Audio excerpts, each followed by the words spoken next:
2024 में बीजेपी का विजय रथ रोकने के लिए पटना में विपक्षी दलों की बैठक जारी है। पटना में विपक्षी दलों के बड़े नेताओं का जमावड़ा लगा हुआ है। राहुल गांधी, खड़गे, पवार, उद्धव ठाकरे बैठक में शामिल हैं। ममता बनर्जी, केजरीवाल भी इस बैठक में मौजूद हैं।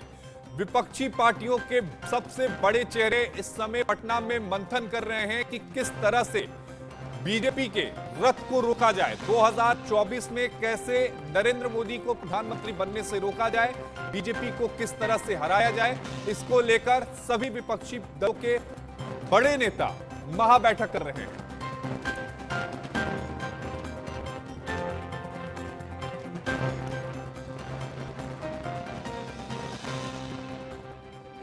पटना में विपक्षी दलों की महाबैठक चल रही है। राहुल गांधी, खड़गे, पवार, उद्धव ठाकरे, अरविंद केजरीवाल सभी नाम इसमें शामिल हैं। विपक्षी दलों के 15 बड़े नेता इस बैठक में शामिल हैं। विपक्ष की बैठक में विपक्षी एजेंडे पर मंथन चल रहा है। शाम 4 बजे तक ये विपक्ष की बैठक होगी और उसके बाद शायद प्रेस कॉन्फ्रेंस के जरिए बताने की भी कोशिश की जाएगी कि आज के मंथन में क्या कुछ निकला है। सभी बड़े चेहरे एक साथ एक मंच पर बीजेपी के विजय रथ को रोकने के लिए शाम 4 बजे तक ये विपक्ष की बैठक जो है वो जारी रहेगी। अरविंद केजरीवाल, राहुल गांधी, ममता बनर्जी, केसीआर, उद्धव ठाकरे, सभी बड़े नाम, नीतीश कुमार, सभी बड़े नाम एक साथ एक मंच पर।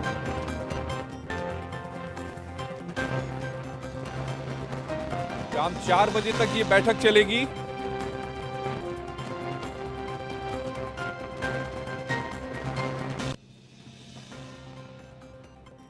तो विपक्षी पार्टियों की एक बड़ी बैठक शाम 4 बजे तक ये बैठक चलेगी।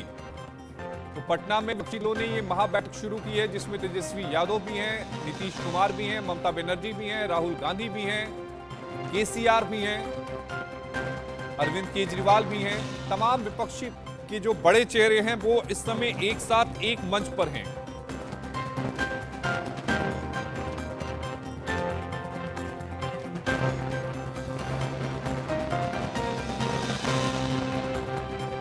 विपक्ष की बैठक को लेकर इस समय सबसे बड़ी खबर आपके टीवी स्क्रीन पर पटना में विपक्षी दलों की महाबैठक जो है वो शुरू हो चुकी है। 8 तस्वीरें आपके टीवी स्क्रीन पर। पहली तस्वीर राहुल गांधी और खड़गे की, दूसरी शरद पवार, तीसरी ममता बनर्जी, चौथी नीतीश कुमार, पांचवी लालू यादव, छठी केजरीवाल, सातवीं उद्धव ठाकरे और आठवीं महबूबा मुफ्ती और उमर अब्दुल्ला की। तो एक साथ सभी विपक्षी पार्टी के बड़े नेता मौजूद हैं।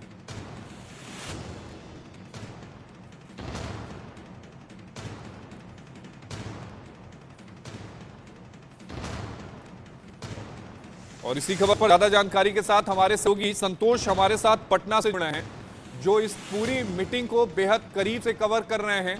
शाम 4 बजे तक विपक्षी दलों की बैठक चलेगी, लेकिन संतोष बैठक तो चल रही है, तमाम बड़े चेहरे भी पहुंच गए हैं। राहुल गांधी भी हैं, अरविंद केजरीवाल भी हैं, ममता बनर्जी भी हैं, नीतीश कुमार भी हैं, लालू प्रसाद यादव भी हैं, तेजस्वी यादव भी हैं, केसीआर हैं।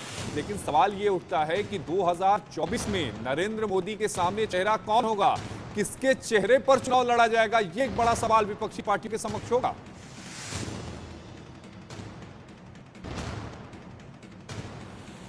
संकेत दे रहे हैं, उस संकेत के मुताबिक इन लोगों ने इस बात पे सहमति बन जाए कि पहले तो लड़ लेते हैं इकट्ठे, उसके बाद चेहरा किस तरह सजेगा ये तय कर लेंगे। लेकिन कुल मिलाकर पटना की सड़कों पर तरीके से आपको पोस्टर दिखेंगे, खूब जमेगा रंग जब मिल बैठेंगे गठबंधन और भ्रष्टाचारी के संग, क्योंकि ये जितने भी नेता हैं इन सब के ऊपर भ्रष्टाचार का आरोप लग रहा है। चाहे सोनिया गांधी की बात कर रहे हैं, राहुल गांधी के ऊपर की बात कर रहे हैं, अखिलेश यादव के ऊपर, अरविंद केजरीवाल, ममता बनर्जी, तेजस्वी यादव, लालू यादव, तो इस तरीके से पोस्टर भी यहाँ पर लगे हुए हैं। तो कई ऐसे सवाल हैं, लोगों के मन में ये सवाल जरूर उठ रहा है, लेकिन सब जो आप कह रहे हैं कि चेहरा किस तरह सजेगा, गठबंधन का नेता कौन होगा, ये असमंजस की स्थिति नहीं, क्योंकि अभी पहले समन्वय करने की कोशिश कर रहे हैं ये लोग। कोऑर्डिनेशन आपस में एक कोऑर्डिनेशन कमेटी बनाई जाए और उस कमेटी में एक किसी को मुखिया बनाया जाए, ताकि उसके नेतृत्व में आगे फिर क्या कुछ होगा, जब चुनाव लड़ लिया जाए उसके बाद नेता की बात आएगी। लेकिन यहाँ सवाल अब भी बरकरार है, क्योंकि ममता बनर्जी चाहती नहीं है कि कांग्रेस को वहां पर वो किसी भी तरीके से सहयोग करे। दिल्ली और पंजाब में केजरीवाल नहीं चाहते हैं कि कांग्रेस मजबूत हो, कांग्रेस खुद नहीं चाहती कि पंजाब और खासकर दिल्ली जैसे राज्य जो उनसे छिन गए उन राज्यों में केजरीवाल आगे बढ़े। तो ऐसे सब एक दूसरे से लड़ने की स्थिति में है। अब एक साथ कैसे बैठेंगे, ये बहुत बड़ा सवाल है। जनता संतोष, के एक बीच बड़ा गलत सवाल इन मैसेज जाता क्षेत्रीय है दलों कि के अगर पास ये ये आएगा, अगर हम पार्टियां कांग्रेस की बात छोड़ दें और आम आदमी की बात छोड़ दें, पार्टी की बात छोड़ दें, तो ज्यादातर जो इस विपक्षी पार्टियों के दल में जो ज्यादातर दल आए हैं वो क्षेत्रीय दल हैं। और क्षेत्रीय दलों के सामने सबसे बड़ी चुनौती ये होगी कि क्या वो अपनी सीट जो है वो शेयर करेंगे। अरविंद केजरीवाल का स्टेटमेंट पहले ही आ चुका है कि दिल्ली और पंजाब में अगर कांग्रेस नहीं लड़ती है तो हम मध्य प्रदेश और राजस्थान में चुनाव नहीं लड़ेंगे। केसीआर ये कह रहे हैं कि नहीं, जो दूसरी विपक्षी पार्टियां हैं वो तेलंगाना में चुनाव न लड़े। तो ऐसे में सीट शेयरिंग का फॉर्मूला क्या होगा? क्या नीतीश कुमार जो बिहार के जो जिले हैं, जो पश्चिम बंगाल से सटे हुए हैं, वहां टीएमसी को अपनी सीट देंगे? वो ये कहेंगे कि टीएमसी अपनी कैंडिडेट उतारे, यहां पर ना आरजेडी ना जेडीयू का कोई कैंडिडेट उतरेगा? और क्या ममता बनर्जी जो सटे हुए जिले हैं वहां पर ये कहेंगे कि हम अपना कैंडिडेट नहीं उतारेंगे, यहां पर आरजेडी जेडीयू या फिर लेफ्ट उतार ले? देखिए, जो आप जेडीयू और सवाल टीएमसी के साथ कर रहे हैं, इसमें बहुत ज्यादा दिक्कत नहीं आने वाली है, क्योंकि बीच में झारखंड आ जाता है। तो जो बंगाल के जिले सट रहे हैं वो झारखंड से सट रहे हैं, और तो वहां पर वो स्थिति आती है।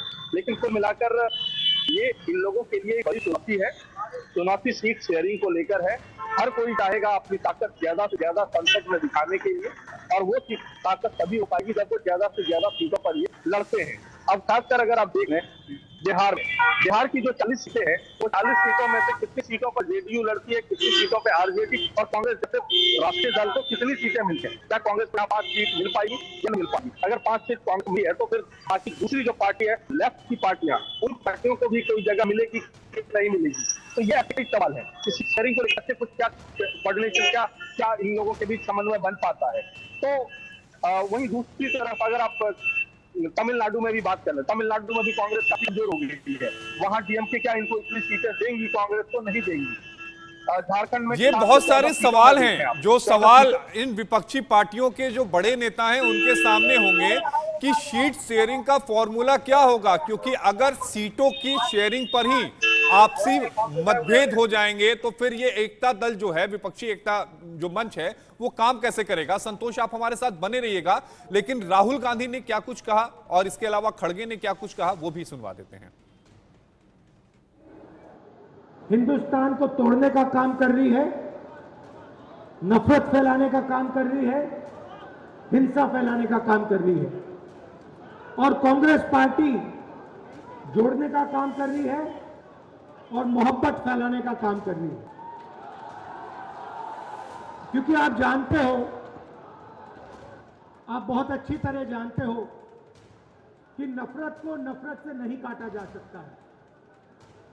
नफरत को सिर्फ मोहब्बत काट सकती है, और हम नफरत से लड़ते हैं, इसलिए हम मोहब्बत की बात करते हैं। यहां पे देश के सब ऑपोजिशन की पार्टियां आई हैं, एक साथ मिलकर हम बीजेपी को हराने जा रहे हैं। आपने देखा होगा, हम सारे विपक्ष पार्टी के लोग हम एक होना और मिलके आने वाले 224 में लड़ना, और इसलिए राहुल गांधी जी ने पहला कदम उठाया और उन्होंने हमको कहा, और हम राहुल गांधी जी ने मिलके हमने ये सोचा हर एक पार्टी के नेता को बुला कर बात करेंगे और आगे सभी मिलके कदम उठाएंगे। तो उसी नियत से यहाँ पर आज हम पटना में मीटिंग कर रहे हैं, और आप लोगों के साथ मिलने का और आपका आशीर्वाद लेने का भी ये वक्त हमको मिला है। संतोष, हमने अभी दर्शकों को राहुल गांधी और खड़गे का बयान सुनवाया, लेकिन कल आम आदमी पार्टी की तरफ से एक बयान आया था जिसमें आम आदमी पार्टी ने यह कहा था कि सबसे पहले अध्यादेश पर बात होगी और उसके बाद ही जो विपक्षी दलों की जो बैठक है उसमें हम शामिल होंगे, नहीं तो बाइकआउट करेंगे। बात इसलिए होगी कि वो चाहते हैं कि अध्यादेश को लेकर कांग्रेस उनका समर्थन दे। आज जब बैठक की शुरुआत हुई, सूत्र क्या बता रहे हैं? क्या अध्यादेश को लेकर चर्चा हुई या फिर नहीं हो पाई? देखिए, इससे बीच का रास्ता निकाला गया है। क्योंकि अध्यादेश की बात जो आई है, उस अध्यादेश में एक तरह से ये जिस तरह से केजरीवाल ने मौके की नजाकत को समझा और ब्लैकमेल करने की कोशिश की, उससे बाकी दलों में बाकी दल सख्ते में आ गए, क्योंकि इस तरह की स्थिति होनी नहीं चाहिए। क्योंकि मीटिंग के शुरू में ही अगर आप इस तरह से ब्लैकमेल करने लगेंगे मुद्दों को लेकर, तो फिर आगे बात कैसे बनेगी। तो इस बात पर लेके एक सहमति जो हमारे को सूत्र बता रहे हैं कि बनी है कि इसको बाद में देखा जाएगा। पहले हमें एक common minimum programme, common minimum agenda के तहत जिससे हम मोदी का सामना कैसे करें 2024 में भारतीय जनता पार्टी के नेतृत्व में, अगर प्रधानमंत्री नरेंद्र मोदी के नेतृत्व में चुनाव लड़ेगी 2024 में, उसमें हम कैसे लड़ेंगे। क्योंकि इतना अधिक ताकतवर होते जा रहे हैं नरेंद्र मोदी जी की उनके सामने एक पार्टी नहीं लड़ पाएगी। और जैसे ही विपक्ष बिखरेगा, भारतीय जनता पार्टी बहुत ज्यादा सीटों पर सत्ता में आएगी। ये इन लोगों का भी अनुमान है। तो इसीलिए ये लोग पहले चाहते हैं कि कुछ एक मिनिमम प्रोग्राम, मिनिमम एजेंडा तय हो जाए। मिनिमम एजेंडे के बाद फिर आगे ये जो पर्टिकुलर स्टेट जो राज्यों के मुद्दे हैं उनको लिया जाए। और अभी जो हमारे को जानकारी है, मीटिंग की शुरुआत जो हुई थी संबोधन के साथ हुई थी, उसके बाद सभी नेताओं ने अपनी अपनी बारी के साथ किया है। और थोड़ी देर में जो ये लंच की व्यवस्था के बाद एक बार फिर से ये मिलेंगे और उसके बाद एक ज्वाइंट स्टेटमेंट जारी किया जाएगा। संतोष, इसके पहले 2019 की बात करें तो 2019 में भी तीसरा मोर्चा बना, चौथा मोर्चा भी बन गया था, लेकिन मोदी के विजय रथ को नहीं रोक पाए थे। लेकिन इस बार की जो कवायद है वो दूसरी तरीके से की जा रही है। पहले ही 2024 के पहले ही सभी बड़ी पार्टी के जो नेता हैं उनके साथ मीटिंग की जा रही है। एक कॉमन मिनिमम जो एजेंडा है, प्रोग्राम है, उसके तहत ये पूरा काम किया जा रहा है। लेकिन बात वहीं पर घूम फिर कर आ जाएगी, सीट शेयरिंग को लेकर और चेहरा कौन होगा। क्या इसको लेकर भी आज की मीटिंग में बात होगी या केवल आज एक रोड मैप बनाने की कोशिश की जाएगी और आने वाले समय में इस तरह की मीटिंग्स विपक्षी दलों की होती रहेंगी, जगह बदलती रहेंगी? देखिए, आज की जो मीटिंग है इससे बहुत ज्यादा कुछ निकल कर आने की उम्मीद नहीं करना चाहिए, क्योंकि ये एक सांकेतिक मीटिंग है। ये एक दिखाने की मीटिंग है कि मोदी के खिलाफ 2024 में हम लोग इकट्ठे हो सकते हैं। लेकिन इसके पीछे देखिए, मायावती को उत्तर प्रदेश जैसे जहाँ की 80 सीटें हैं, वहां से मायावती दलितों के ऊपर उनका अपना एक पकड़ है, वहां आपने उनको छोड़ दिया। चौधरी अजीत सिंह का जहां पर जाटों का एक अपना उनका नेतृत्व करते हैं, वहां से वो नहीं आए। तो इस तरीके से आप देखिए हर राज्य में कुछ इस तरीके के साथ परेशानी अभी शुरू होने वाली है।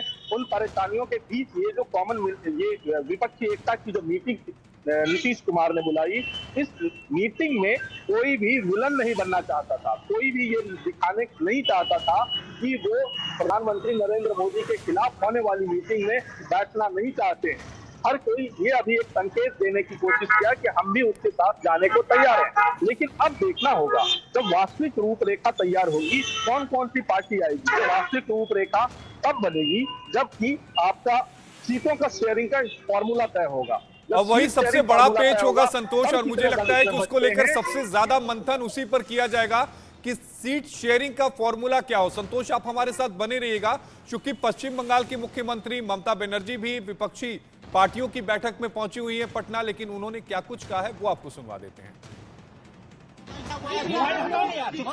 जनता को हम धन्यवाद देना चाहती हूँ कि अब बिहार में आके मेरे को बहुत अच्छा लगता है। बिहार का जो मधुबनी है, बिहार को जो नालंदा है, बिहार का जो मिठाई है, हम इसको बहुत पसंद करते हैं और लालू जी को हम बहुत इज्जत करते हैं। मधुबनी का साथ, राबड़ी देवी का साथ, तेजस्वी का साथ, लालू जी का साथ हम मीट करके बहुत खुश हुए इसी के लिए कि लालू जी देश में एक बहुत सीनियर लीडर है। बेचारा बहुत दिन जेल में उसको भेजा, हॉस्पिटल में थे, उसका तबीयत ठीक नहीं था, हम लोगों ने बहुत दुखी थे। आज उसको देख के हम खुश हुआ है और आज देख के बात करके हमको ये लगा लालू जी अभी भी बहुत तगड़ा है और बीजेपी के खिलाफ में अच्छा से लड़ सकता है। पश्चिम बंगाल की मुख्यमंत्री ममता बनर्जी को सुन रहे थे आप, जो पटना पहुंची हैं विपक्षी एकता की जो मीटिंग चल रही है उसको लेकर। लेकिन वही विपक्षी एकता पर बीजेपी ने एक वीडियो जारी कर दिया है।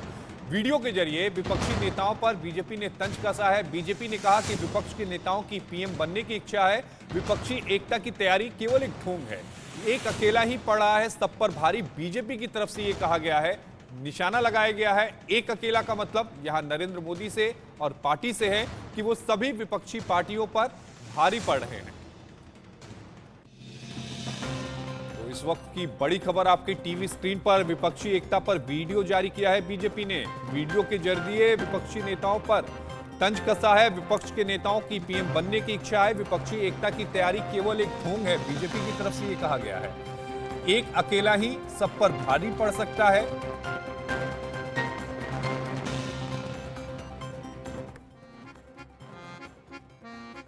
इनमें से भला कौन एक दूसरे को पहचानता नहीं, पर क्या करें, दिल है कि मानता नहीं। फर्क पहचानता ही नहीं कि कहीं दिल में पीएम बनने के अरमान है, तो कहीं पीएम बनने की दिली ख्वाहिश, कहीं पीएम बनने की दबी इच्छा है, तो कहीं पीएम बनने की चुपी तमन्ना, कहीं पीएम बनने का सपना है, तो कहीं पीएम बनने का ख्वाब। किसी के भी दिल को टटोलो, मिलता है एक ही जवाब, भाइयों और बहनों, मुझे प्रधानमंत्री बनाओ। पीएम की कुर्सी को हथियाना है, पीएम की कुर्सी से नरेंद्र मोदी को हटाना है। यही लेकर लक्ष्य फिर एक साथ बैठेगा विपक्ष। कोशिशें कर करके थक गया विपक्ष सारी। ना, प्रधानमंत्री नहीं बनना चाहता मैं। आम आदमी पार्टी आपके सामने दिल्ली मॉडल लाई है, अरे दिल्ली जाके देखिए। कांग्रेस को सीरियसली लेता कौन है? जनता दल यूनाइटेड के कार्यकर्ताओं ने भी नीतीश कुमार को नकार दिया। शरद पवार जी के खिलाफ एक्शन लो। जो किसान को सुविधा कांग्रेस ने नहीं दी, जिसके कारण हमारा किसान बर्बाद हो गया। पिछले 9 सालों में अच्छी तरह समझ गई है जनता कि चुनावी ढोंग है विपक्षी एकता की तैयारी। 140 करोड़ जनता की शक्ति है मोदी जी के साथ, इसलिए एक अकेला ही पड़ रहा है सब पर भारी। देश देख रहा है, एक अकेला कितनों को भारी पड़ रहा है, एक अकेला कितनों को भारी पड़ रहा है। विपक्षी एकता पर बीजेपी ने जो वीडियो जारी किया था वो हम आपको दिखा रहे थे। वही बीजेपी नेता रविशंकर प्रसाद ने पटना में हो रही विपक्ष की बैठक पर जोरदार हमला बोला है। क्या कुछ कहा है रविशंकर प्रसाद ने, वो आपको सुनवा देते हैं। 24 के लिए नीतीश बाबू बारात सजा रहे हैं पटना में। बारात में दुल्हा भी होता है ना। 23-24 की बारात का पटना का दुल्हा कौन है?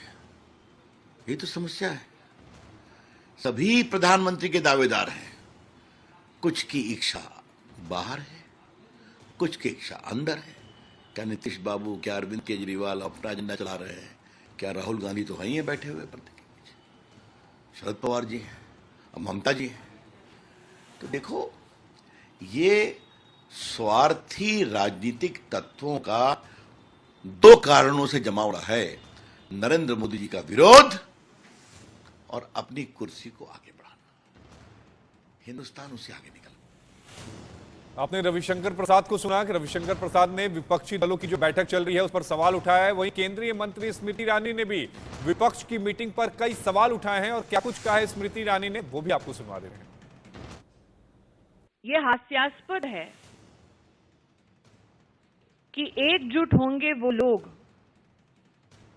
जो राष्ट्र को ये संकेत देना चाहते हैं कि उनकी स्वयं की क्षमता मोदी जी के सामने विफल है। मैं विशेषतः कांग्रेस पार्टी का आभार व्यक्त करती हूं कि उन्होंने सार्वजनिक तौर पर यह घोषित कर दिया कि कांग्रेस नरेंद्र मोदी को हराने में अकेले नाकाम है, उन्हें सहारे की जरूरत है। स्मृति ईरानी को सुन रहे थे, जिसमें स्मृति ईरानी ये कह रही हैं कि कांग्रेस ने ये घोषित कर दिया कि वो अकेले प्रधानमंत्री नरेंद्र मोदी को नहीं हरा सकती। वहीं बीजेपी नेता शुभेंदु अधिकारी ने भी विपक्ष की बैठक पर करारा वार किया है। क्या कुछ कहा है शुभेंदु अधिकारी ने, वो आपको सुनवा देते हैं। ये परिवारवाद, भाई भाई भतीजावाद का मीटिंग हो रहा है, भ्रष्टाचारियों का मीटिंग हो रहा है। इसमें कोई असर पड़ने वाला नहीं है। अगली बार मोदी जी 400 पार। शुभेंदु अधिकारी को सुन रहे थे आप। नेता विपक्ष पश्चिम बंगाल, उन्होंने कहा कि ये भ्रष्टाचारियों की बैठक हो रही है। वहीं पटना में विपक्षी बैठक पर बीजेपी ने हमला किया है। बीजेपी की तरफ से सम्राट चौधरी ने कहा है कि एक दूसरे को टोपी पहनाने का काम किया जा रहा है। ठग्स ऑफ गठबंधन की बैठक चल रही है। हिंदुस्तान को मूर्ख बनाने का काम किया जा रहा है, सम्राट चौधरी की तरफ से यह कहा गया है। ये एक दूसरे को टोपी पहना रहे हैं, उससे अधिक कुछ है ही नहीं। भारत की राजनीति में ये ठग्स ऑफ गठबंधन है। ये पूरे हिंदुस्तान को मूर्ख बनाने का तैयारी कर रहा है। आप समझिए, कोई नीति सिद्धांत किसी का नहीं है, सारे भ्रष्टाचारी मिल गए, सब भ्रष्टाचार में लिप्त हैं। नीतीश कुमार जी को अपना मॉडल दिखाना चाहिए। सुल्तानगंज ले चल के मैं व्यवस्था कर देता हूं, किस तरह पुल ध्वस्त होता है ये भी दिखाना चाहिए नीतीश बाबू। और इन लोग को पता ही नहीं है कि चेहरा कौन है, कौन आगे रहेगा, कौन पीछे रहेगा। ये सारे के मन में लड्डू फूटा है कि प्रधानमंत्री के उम्मीदवार बन जाए, इससे अधिक कुछ नहीं है। ये सारे लोग सपना देखने के लिए पटना आए। केजरीवाल कौन है? ये भी तो भ्रष्टाचारी हैं। केजरीवाल ऐसे भ्रष्टाचारी हैं जो अन्ना जी के द्वारा उत्पन्न हुए और अन्ना जी को ही धोखा देते। और केजरीवाल जी को जब ये पता है कि जो दिल्ली है ये यूनियन टेरिटरीज है और यूनियन टेरिटरीज में केंद्र शासित होता है, उसका हिंदी का है, और केंद्र शासित में ये चाहते हैं सरकार, वहाँ सरकार का पूरा एक्ट हो। अरे ये दुनिया के लोग आते हैं दिल्ली में। आप जैसे जोकड़ को यदि दिल्ली पूरी तरह संभाले दे दिया जाए तो पूरे देश में, दुनिया में क्या मैसेज जाएगा, यही सबसे बड़ा चिंता का विषय है। बिहार बीजेपी के अध्यक्ष सम्राट चौधरी को आप सुन रहे थे, जिसमें वो विपक्षी दलों की बैठक पर सवाल उठा रहे थे और उन्हें गैंग ऑफ ठग्स करके उन्होंने बुलाया। बहरहाल बुलेटिन में वक्त हो गया एक छोटे से ब्रेक का। ब्रेक के उस पार खबरें और भी हैं, बने रहिए। विपक्षी दलों की बड़ी बैठक इस समय जारी है और पटना में विपक्षी दलों के बड़े नेताओं का जमावड़ा लगा हुआ है। नाम राहुल गांधी, खड़गे, पवार, उद्धव ठाकरे, ममता बनर्जी, केजरीवाल, केसीआर, ये सभी बड़े नाम, लालू प्रसाद यादव, नीतीश कुमार, तेजस्वी यादव, ये सभी बड़े नाम इस समय बैठक में मौजूद हैं। इस वक्त की बड़ी खबर आपके टीवी स्क्रीन पर।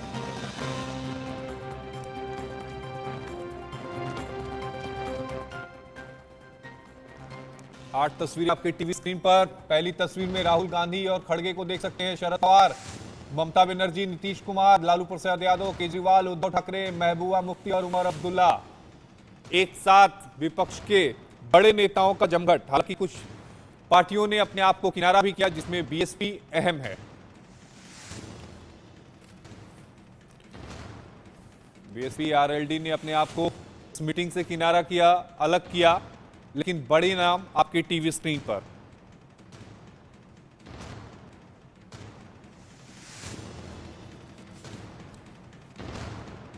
तो 8 तस्वीरों के माध्यम से समझिए, बिहार के पटना में जो इस समय विपक्षी दलों के बड़े नेताओं की बैठक चल रही है, जिसमें कॉमन मिनिमम एजेंडा यही है कि 2024 में बीजेपी को हराना है।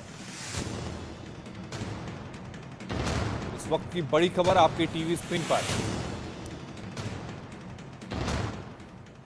पटना में विपक्षी दलों की महाबैठक जारी है। पटना में सीएम आवास पर यह बैठक हो रही है। विपक्षी दलों के 15 बड़े नेता बैठक में शामिल हुए हैं। विपक्ष की बैठक में विपक्षी एजेंडे पर भी मंथन हो रहा है और शाम 4 बजे तक ये विपक्ष की बैठक चलेगी और उसके बाद उम्मीद है कि प्रेस कॉन्फ्रेंस के जरिए ये बताया जाए कि आज की बैठक में क्या कुछ तय किया जाएगा। बड़ी खबर आपकी टीवी स्क्रीन पर। पटना में सीएम आवास पर बैठक जारी है। विपक्षी दलों के 15 बड़े नेता बैठक में मौजूद हैं।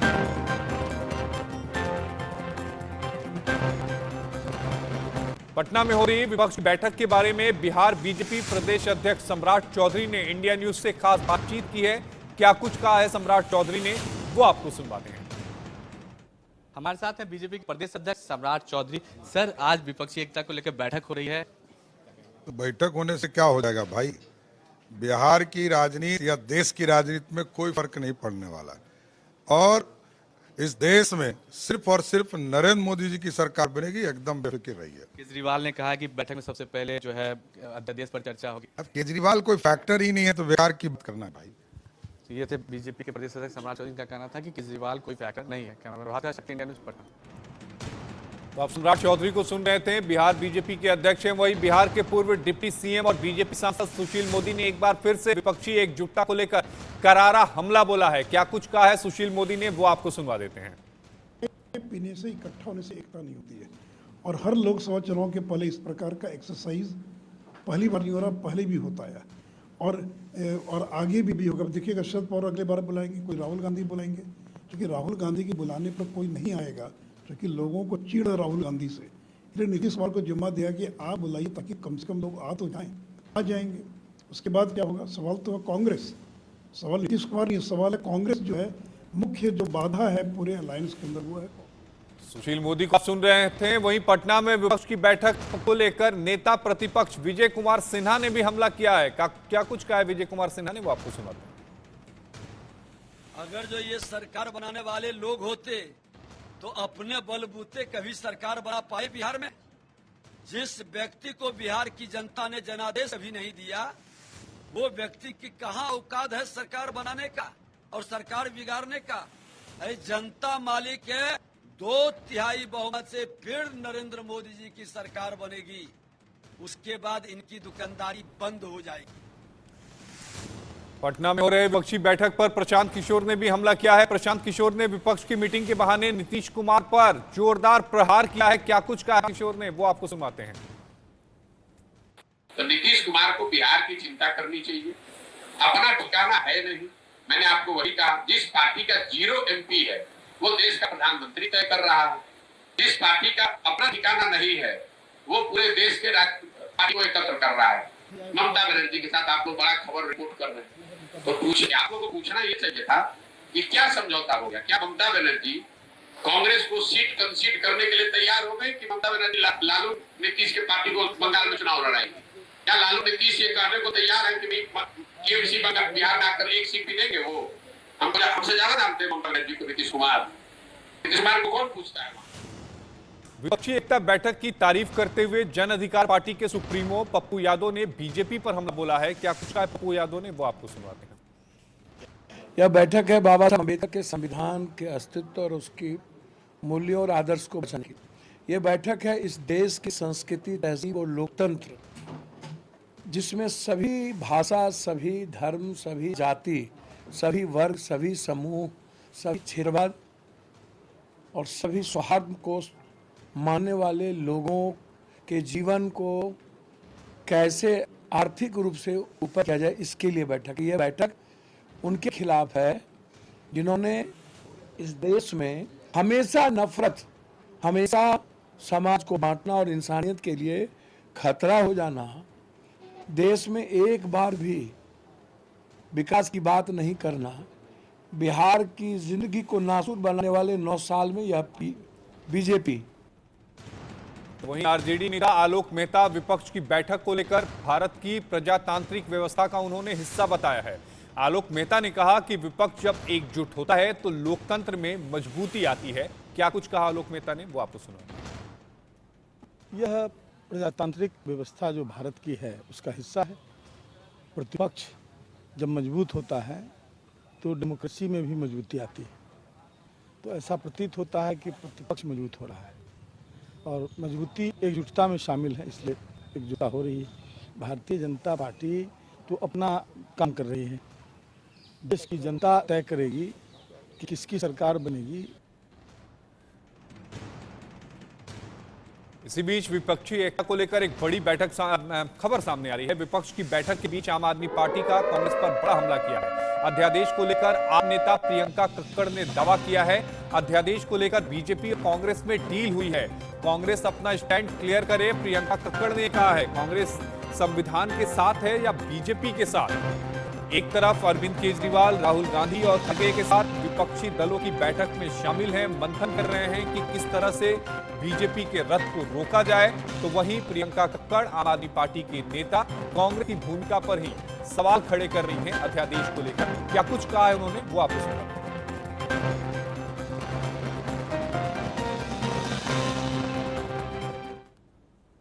पटना में विपक्षी दलों की बैठक हो रही है और बैठक से पहले कांग्रेस और आम आदमी पार्टी में जुबानी जंग देखने को मिल रही है। कल आम आदमी पार्टी के सूत्रों ने जानकारी दी कि अगर कांग्रेस द्वारा अध्यादेश के मुद्दे पर समर्थन नहीं किया जाता तो आम आदमी पार्टी बैठक से बॉयकॉट करेगी, यानी बैठक का बहिष्कार कर सकती है। और इस पूरे मामले पर बातचीत के लिए हमारे साथ आम आदमी पार्टी के मुख्य प्रवक्ता प्रियंका कक्कड़ हैं। मैम, कल आप लोग की तरफ से जानकारी है कि अगर कांग्रेस समर्थन नहीं करती तो आप लोग मीटिंग का बहिष्कार करेंगे। आज मुद्दा यह है कि कांग्रेस किस तरफ खड़ी है। कांग्रेस, हमें रिलायबल सोर्सेज से ये खबर मिली है कि राहुल गांधी जी और बीजेपी में समझौता हो चुका है और वो इस अध्यादेश को जब पार्लियामेंट में लाया जाएगा तो कांग्रेस वॉकआउट करेगी।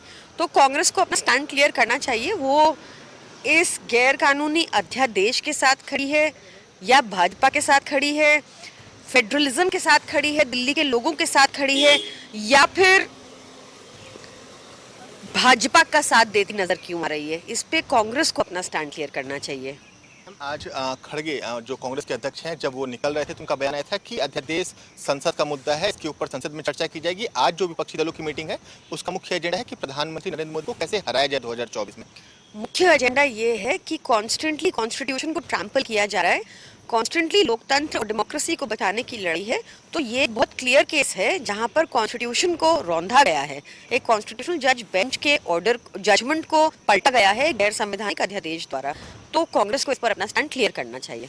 सवाल आएगा, क्या लगता है क्या स्थिति बहिष्कार करने वाली बनेगी, क्योंकि कांग्रेस की तरफ से अभी तक कोई प्रतिक्रिया नहीं आई है। कल संदीप दीक्षित का हम बयान सुन रहे थे कि उन्होंने आम आदमी पार्टी के समर्थन देने से मना कर दिया। तो लगता है क्या मीटिंग में बहिष्कार करेगी आम आदमी पार्टी? हमारे नेता मीटिंग अटेंड कर रहे हैं और मीटिंग में क्या निष्कर्ष निकलता है वो शाम तक पता चल जाएगा।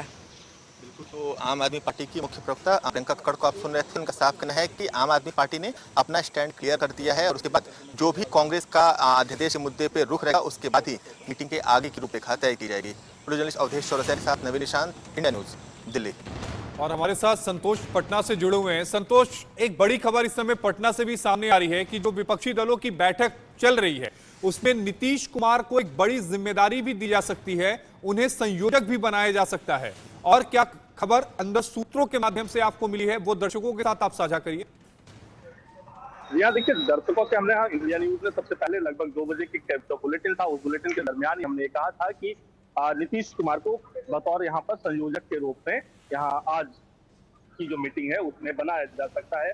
और क्योंकि जो नीतीश कुमार को लेकर एक एक्सेप्टेबिलिटी इस बात को लेकर थी, क्योंकि इन्होंने जो पहल की उस पहल में हर नेता ने कोशिश किया कि यहाँ पर पहुंचे।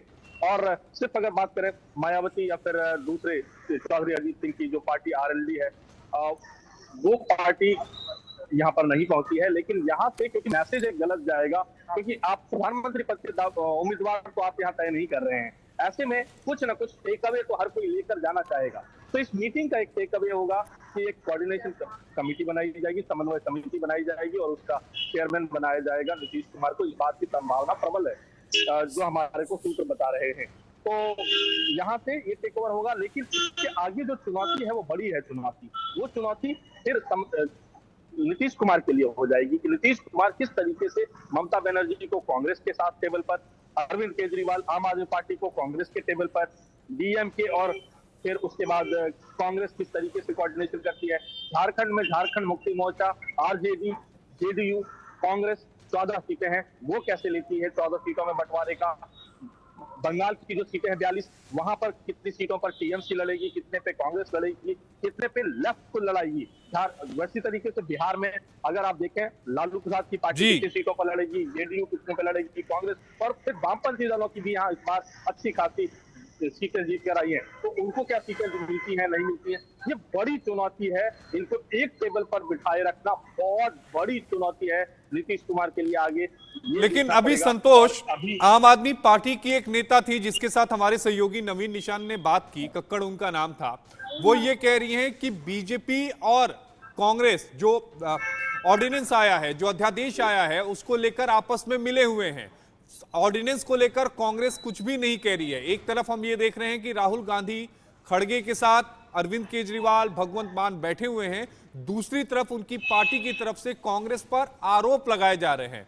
तो ऐसे में एक तरफ मीटिंग चल रही है, दूसरी तरफ आरोप लगाए जा रहे हैं, तो कैसे चलेगी, कैसे रणनीति बन पाएगी? बड़ा मुश्किल लग रहा है, आपको नहीं लगता? बिल्कुल ऐसा ही है। ये हम लोग लगातार कह रहे हैं कि इन नेताओं को ठीक उसी तरीके से है जैसे आप सारे आपके पास सबको इकट्ठा करके रखो एक जगह और वो सब एक को लाओ दूसरा भाग रहा है, एक को लाओ दूसरा भागने की स्थिति में है। आज सिर्फ एक मैसेज देना चाहते थे, अपनी जनता को ये बताना चाहते थे क्योंकि जहां भी ये चुनाव लड़ रहे हैं, जो भी पार्टियां हैं, वहां पर भारतीय जनता पार्टी नरेंद्र मोदी के नेतृत्व में मजबूत होती दिखाई पड़ रही है।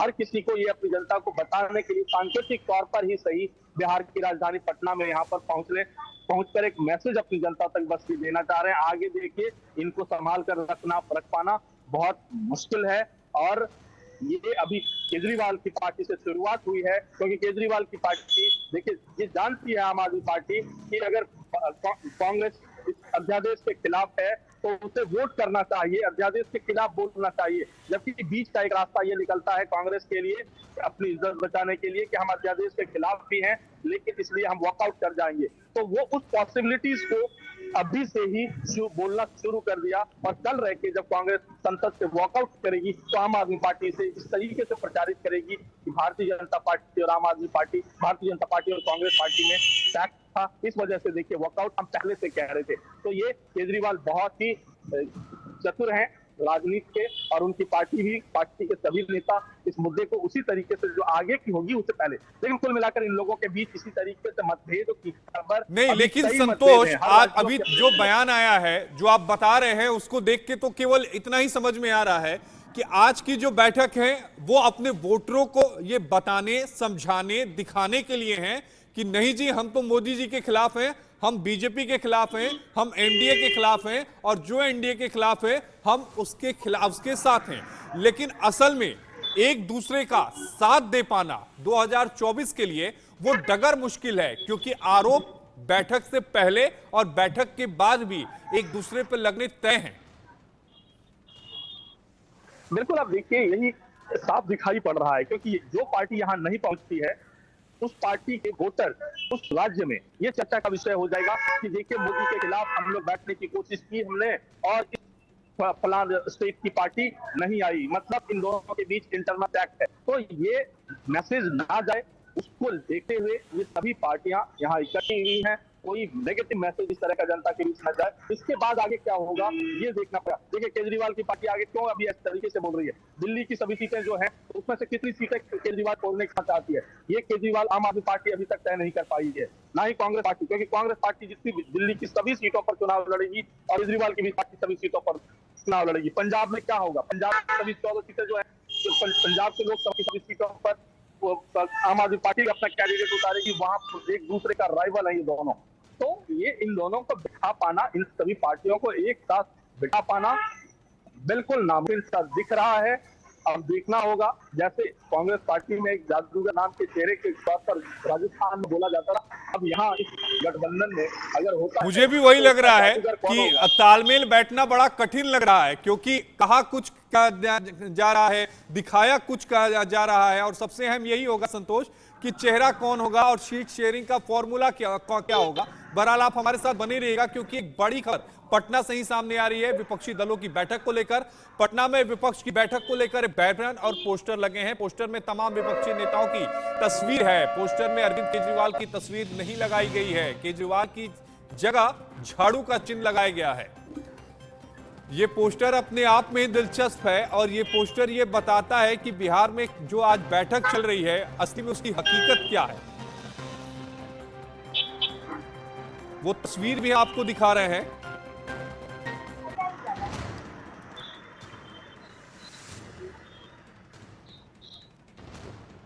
इस तस्वीर में, इस पोस्टर में, इस बैनर में सब कुछ है। अगर नहीं है तो वो अरविंद केजरीवाल, अगर कुछ है तो अरविंद केजरीवाल की जगह उनकी पार्टी का चुनाव चिन्ह झाड़ू। बहरहाल विपक्षी एकता जो दल की बैठक है यानी विपक्षी पार्टियों के सभी जो बड़े चेहरे इस समय पटना में मौजूद हैं वो बैठक कर रहे हैं। उम्मीद यही है कि कुछ सकारात्मक हल निकले। देखना ये होगा कि 4 बजे जब ये बैठक खत्म होती है तो क्या प्रेस कॉन्फ्रेंस में कहा जाता है। अभी के लिए इतना ही, मुझे दीजिए इजाजत।